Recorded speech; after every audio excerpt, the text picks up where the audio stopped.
আসসালামু আলাইকুম।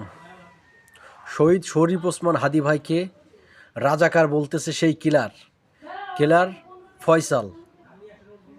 সে বলতেছে শরীফ হাদি হাদি করতেছেন আপনারা, সে তো রাজাকার ছিল, সে তো জামাতের রাজাকার, এরকম কথা বলতেছে। এবং সে প্রথমে বলছে যে তাকে হত্যার পিছনে জামাত বিএনপি জড়িত।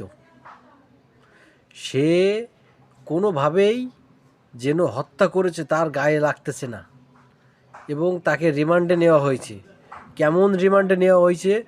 রিমান্ডে নেওয়ার পরে সে স্বতঃস্ফূর্তভাবে চলাফেরা করতেছে আদালতের বারান্দায়, এবং সে বলতেছে এসব আমি জানি না, এর সঙ্গে আমি যুক্ত নই।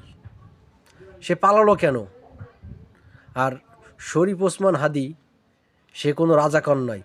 আর বাংলার জনগণ এটা এখন বুঝে, রাজাকার